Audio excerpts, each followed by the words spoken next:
Salam semuanya, perkenalkan nama saya Wuri Handayani. Saya dosen di Departemen Akuntansi Fakultas Ekonomika dan Bisnis Universitas Gadjah Mada. Dalam video ini saya akan menjelaskan mengenai perilaku biaya. Nah, tujuan dari pembelajaran materi ini adalah bahwa setelah mempelajari topik ini, nanti mahasiswa akan mampu menjelaskan apa itu perilaku biaya. Yang kedua adalah membedakan biaya tetap, biaya variabel, biaya campuran, dan juga biaya bertahap.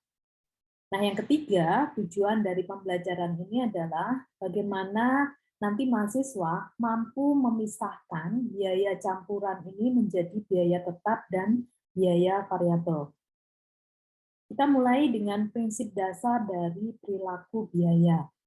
Jadi, perilaku biaya atau cost behavior adalah gambaran mengenai bagaimana biaya itu akan bereaksi terhadap kenaikan atau penurunan dari output atau jumlah produk yang diproduksi. Nah, dari kondisi ini, maka perilaku biaya dapat dibagi menjadi tiga, yaitu biaya tetap atau fixed cost, biaya variabel atau variable cost, dan biaya campuran atau mixed cost. Pertama, biaya tetap. Biaya tetap adalah biaya yang relatif jumlahnya tidak berubah karena ada perubahan dari output. Namun, biaya tetap ini akan tidak berubah hanya pada ambang tertentu saja. Contoh misalnya, kalau kita mau melakukan rekreasi dengan menggunakan bis, maka bis ini memiliki kemampuan maksimal sampai 50 orang. Nah, jadi kalau peserta rekreasi maksimal 50 orang, ini akan bisa diakomodasi oleh satu bis. Tetapi kalau jumlah dari peserta mencapai lebih dari 50, katakanlah 80, maka pengelola harus menyewa setidaknya 2 bis.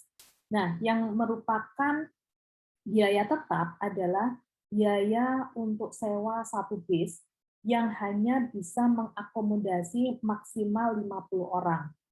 Jika lebih, maka biaya sewanya pun juga akan berubah. Nah, yang kedua adalah biaya variabel, yaitu biaya yang berubah, baik naik atau turun, karena adanya perubahan dari output. Contoh misalnya perusahaan manufaktur yang memproduksi kayu, maksud saya yang memproduksi furniture, maka jika furniture yang diproduksi lebih banyak, maka kayu yang dibutuhkan juga akan lebih banyak. Nah, kayu ini merupakan biaya variabel karena dia akan meningkat sejalan dengan peningkatan output. Nah, klasifikasi yang ketiga adalah biaya campuran, yaitu biaya yang terdiri dari komponen biaya tetap dan juga biaya variabel. Contoh dari biaya campuran ini misalnya adalah biaya listrik, di mana biaya listrik ini ada komponen biaya tetapnya, yaitu abonemen, dan juga komponen biaya variabel, yaitu tergantung dari penggunaan listrik yang dipakai oleh perusahaan atau oleh rumah tangga. Dalam mempelajari perilaku biaya, maka perlu juga dipahami bahwa ada yang disebut sebagai pemicu biaya atau cost driver, yaitu faktor yang menjadi penyebab perubahan output. Contoh misalnya, kalau kita bicara mengenai biaya listrik, maka pemicu biaya dari listrik adalah penggunaan kilowatt jam yang digunakan oleh pengguna. Nah, jadi kilowatt jam ini akan menjadi pemicu biaya dari biaya listrik. Nah, prinsip berikutnya yang lain adalah adanya ambang batas atau relevant range yang merupakan batasan output maksimal dalam operasi normal perusahaan. Jadi misalnya, tadi untuk sewa bis, maka hanya bisa mengakomodasi maksimal 50 orang. 50 orang inilah yang merupakan ambang batas atau relevan range, yaitu batasan maksimal dari kemampuan atau range dari biaya tetap tersebut. Nah, ini adalah contoh dari biaya tetap menggunakan contoh dari perusahaan komputer yang menghasilkan berbagai jumlah komputer pada periode yang berbeda. Nah, di sini untuk gaji supervisor atau gaji pengawasnya itu merupakan biaya tetap karena tidak tergantung dari jumlah komputer yang diproduksi. Kalau kita lihat dari sini, misalnya di periode pertama, 20.000 unit yang diproduksi, maka biayanya untuk gajinya hanya 32.000. Nah, sedangkan kenaikan produksi menjadi 30.000 unit, tidak ada kenaikan dari gaji pengawas, tetap 32.000. Nah, hanya yang membedakan selanjutnya bahwa biaya per unit untuk setiap unit produk akan menjadi lebih kecil kalau menggunakan biaya tetap. Nah, di bawah ini adalah diagram yang menunjukkan bagaimana perilaku biaya tetap. Jadi perilaku biaya tetap akan konstan pada titik tertentu sampai pada batas maksimal. Ada dua tipe dari biaya tetap. Yang pertama yaitu biaya tetap diskresi atau discretionary fixed cost, yaitu biaya tetap yang mungkin dapat dirubah atau dihindari karena adanya kebijakan manajemen. Contohnya biaya iklan. Biasanya di awal tahun, perusahaan sudah mengalokasikan berapa biaya iklan yang harus dikeluarkan pada 1 tahun ke depan. Namun, bisa jadi di pertengahan tahun, manajemen melakukan evaluasi bahwa biaya iklan tidak perlu dikeluarkan karena alasan tertentu. Nah, hal ini disebut sebagai biaya tetap diskresi. Nah, contoh yang lain dari biaya tetap adalah biaya tetap yang tidak bisa dirubah, yaitu committed fixed cost. Kenapa tidak bisa dirubah? Karena biaya tetap ini biasanya terikat oleh kontrak jangka panjang, yang kalau dibatalkan oleh perusahaan, maka akan bisa berdampak pada hal-hal yang lebih buruk lagi, misalnya adanya tuntutan hukum. Contoh dari biaya tetap yang tidak bisa dirubah ini adalah biaya leasing. Jadi biaya sewa jangka panjang yang sudah dibuat oleh perusahaan dengan perusahaan yang lain. Kalau perusahaan membatalkan, maka perusahaan akan mendapatkan denda dan ada kemungkinan akan mendapatkan tuntutan hukum. Berikutnya adalah biaya variabel, yaitu biaya yang berubah secara proporsional sesuai dengan kenaikan output. Nah, dalam hal ini total biaya variabel ini akan sejalan dengan jumlah dari output yang dikeluarkan atau dihasilkan, dikalikan dengan rata-rata dari biaya variabel per unit. Contoh misalnya, kalau biaya variabel per unitnya $5 dan jumlah output yang dihasilkan 100, maka total biaya variabel adalah 500. Kalau jumlah output yang ditargetkan meningkat menjadi 1.000, maka total variabel cost-nya akan menjadi 5.000. Nah, jadi biaya variabel ini akan meningkat secara proporsional. Nah, kalau kita lihat di dalam grafik yang ada di bawah, maka kita lihat bahwa perilaku biaya variabel itu dia akan mengikuti garis lurus di mana kenaikan dari biaya itu akan sejalan dengan kenaikan dari jumlah yang diproduksi. Di sisi lain, kalau kita lihat biaya variabel per unit itu akan tetap. Jadi misalnya di sini biaya variabelnya adalah 20 per unit. Sama seperti yang saya sampaikan tadi bahwa biaya variabel per unit ini akan tetap untuk biaya variabel. Kalau tadi fixed cost, ini biayanya akan menurun sejalan dengan per unit akan menurun sejalan dengan peningkatan jumlah produksi. Nah, ketiga adalah biaya campuran atau mixed cost, yaitu biaya yang memiliki komponen biaya tetap dan biaya variabel. Nah, kalau kita lihat grafiknya, maka grafik dari biaya campuran akan nampak seperti gambar yang ada di dalam slide ini. Jadi dia tidak akan dimulai dari titik nol karena adanya fixed cost. Selanjutnya, total cost ini akan meningkat sejalan dengan peningkatan jumlah output yang dihasilkan. Sehingga dengan demikian kita bisa mendapatkan kesimpulan bahwa ada bagian dari biaya ini yang merupakan biaya tetap. Kalau kita lihat di grafik sekitar 800, nah kemudian dia akan meningkat sejalan dengan peningkatan jumlah output yang diproduksi. Berikutnya adalah step cost atau tangga biaya. Jadi biaya ini konstan pada tingkat produksi tertentu, lalu kemudian akan berubah setelah ambang batas ini terlewati. Nah, biaya tangga atau step cost ini ada yang menyebutnya juga sebagai biaya semi variabel atau biaya semi tetap. Nah, di sini kita bisa melihat ada dua contoh dari tangga biaya ini, yaitu yang sebelah kiri atau di grafik A, di mana tangga biayanya ini sempit. Sehingga sedikit saja dia memiliki ambang batas, dia akan naik. Nah, kalau kita lihat yang kedua, itu berbeda di gambar B, maka dia lebih fleksibel, artinya dia sampai pada jumlah tertentu, kemudian dia baru naik. Artinya jumlah yang diproduksi lebih banyak dibandingkan dengan di grafik yang A.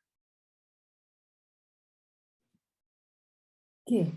Berikutnya adalah bahwa biaya campuran yang terdiri dari biaya tetap dan biaya variabel perlu dipisahkan.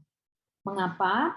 Karena dengan mengetahui mana komponen biaya tetap dan mana komponen biaya variabel, maka manajemen bisa mengambil keputusan yang lebih baik. Dalam hal ini, biaya tetap biasanya itu tidak bisa dirubah, sedangkan biaya variabel itu adalah biaya yang dapat dirubah. Kalau bisa dipisahkan antara keduanya, maka keputusan yang dibuat oleh manajemen ini akan bisa membuat keputusan apakah biaya tetap yang terjadi itu bisa diturunkan atau akan dialihkan ke hal yang lain. Nah, ada 3 metode yang digunakan untuk memisahkan biaya campuran ini. Yaitu yang pertama adalah high-low methods atau metode tinggi dan rendah. Yang kedua adalah metode scatter graph. Dan yang ketiga adalah metode least square. Nah, metode yang ketiga ini tidak kita diskusikan karena menggunakan persamaan regresi yang lebih kompleks. Sehingga dalam video ini kami hanya mendiskusikan dua metode saja. Nah, yang penting dipahami adalah bahwa dalam komponen biaya campuran yang terdiri dari total biaya, ini ada komponen biaya tetap dan ada komponen biaya variabel. Dengan rumus total biaya sama dengan biaya tetap ditambah dengan tarif biaya tetap dikalikan dengan output. Masing-masing memiliki komponen tersendiri atau bisa disebut sebagai aspek tersendiri, yang dalam hal ini total biaya itu kita sebut sebagai variabel tergantung. Yaitu total biaya ini akan sangat tergantung dari besarnya biaya tetap dan juga perubahan output. Nah, di sini kita hubungkan bahwa total biaya ini akan meningkat jika output-nya juga meningkat. Nah, oleh karena itu, output dalam hal ini akan menjadi variabel bebas. Nah, berikutnya biaya tetap atau fixed cost, kalau kita lihat atau kita masukkan ke dalam persamaan, maka ini akan menjadi intercept. Intercept adalah garis di mana menunjukkan X-nya itu sama dengan 0. Nah, kemudian yang kedua, tarif biaya tetap itu akan ditunjukkan dengan adanya kemiringan atau slope dari garis tersebut. Semakin curam slope atau kemiringannya, maka tarif biaya tetapnya ini semakin tinggi. Nah, demikian juga dengan sebaliknya. Penting dipahami untuk mengetahui bahwa setiap biaya ini memiliki persamaan garis lurus, di mana persamaan garis lurus itu bisa kita munculkan sebagai formula dari total cost. Ini adalah contoh bagaimana kita membentuk atau menyusun persamaan dari total cost. Ini adalah sebuah perusahaan yang memiliki informasi bahwa depresiasinya sebesar 250 dan perusahaan ini membeli kertas dalam bentuk dos sebanyak 10.000 lembar. Nah, kemudian dengan harga 35 per boxnya. Selain kertas, maka diperlukan tinta yang harganya 30 dan nantinya akan dicetak secara rata-rata dalam 300 halaman. Nah, di sini kita diminta untuk menyusun formula atau rumus berapa biaya pemakaian biaya cetak dalam departemen tersebut. Nah, jadi kita lihat bagaimana kita menyusun formula untuk total cost. Jadi di sini total cost sama dengan fixed cost ditambah dengan variable rate dikalikan dengan jumlah halaman. Nah, ini adalah formula untuk mencari biaya cetak. Nah, yang pertama adalah kita ingin mengetahui beberapa harga per lembar kertas. Dalam satu box harganya 35 dan berisi 10.000 lembar. Dengan demikian per lembarnya seharga 0,0035. Selanjutnya biaya untuk tinta per halaman adalah 30 dibagi 300. Sehingga kita dapatkan 0,1. Jadi dua ini akan membentuk biaya variabel per halaman atau per lembar sebesar 0,1035. Sehingga kalau kita susun, formula untuk biaya cetak adalah 250 sebagai biaya tetap, ditambah dengan 0,1035 sebagai biaya rata-rata variabel, kemudian dikalikan dengan jumlah halaman.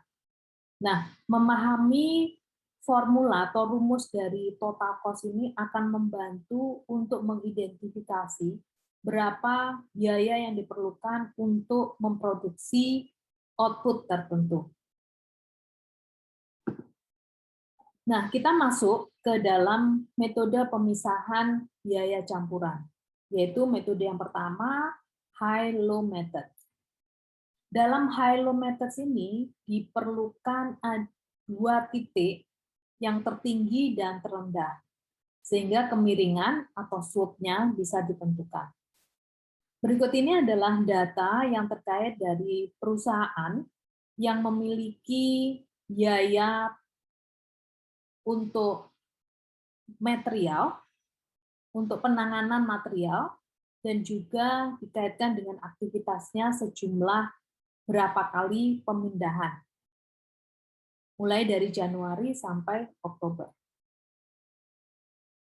Nah, langkah-langkah dalam menentukan atau menggunakan high-low methods adalah pertama menentukan mana titik yang tertinggi dan mana titik yang terendah.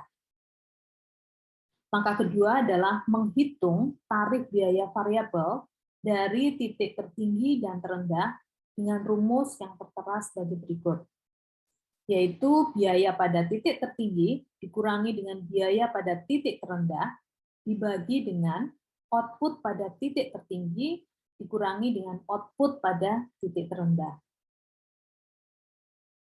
Langkah berikutnya adalah menghitung biaya tetap dengan menggunakan formula yang sudah didapatkan dari langkah kedua. Kita bisa menggunakan pada titik yang tertinggi maupun titik yang terendah. Di mana biaya tetap itu sama dengan biaya pada output yang tertinggi, kalau kita mengambil yang tertinggi, dikurangi dengan tarif biaya variabel yang didapatkan dari langkah kedua, dikalikan dengan output pada titik yang tertinggi. Nah, langkah keempat adalah menyusun formula untuk total cost atau total biayanya. Kita lihat di sini, tadi masih menggunakan contoh yang hampir sama, yaitu di sini ada biaya listrik dan penggunaan jam mesin. Nah, di sini bagaimana kita menentukan berapa biaya tetap dan biaya variabel dengan menggunakan high-low method. Pertama, kita sudah menentukan yang tertinggi dan terendah. Lalu langkah kedua adalah menghitung berapa biaya variabel per unitnya dengan rumus yang tadi sudah saya sampaikan.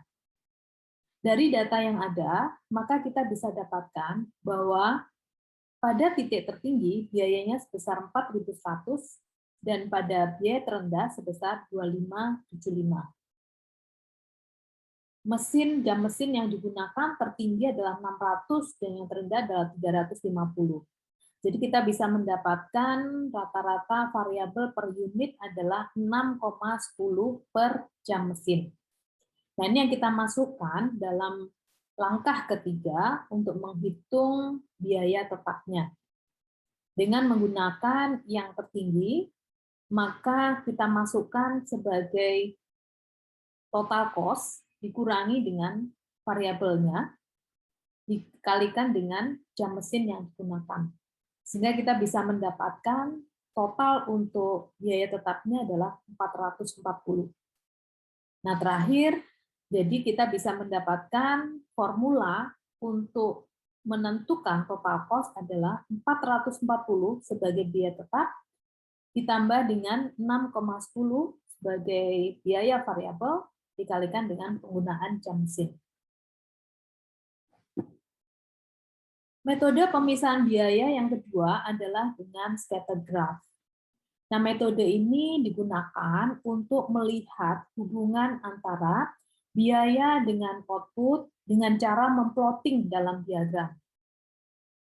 Jadi data yang tadi bisa kita masukkan ke dalam diagram, lalu kita lihat bagaimana posisi mereka di dalam diagram.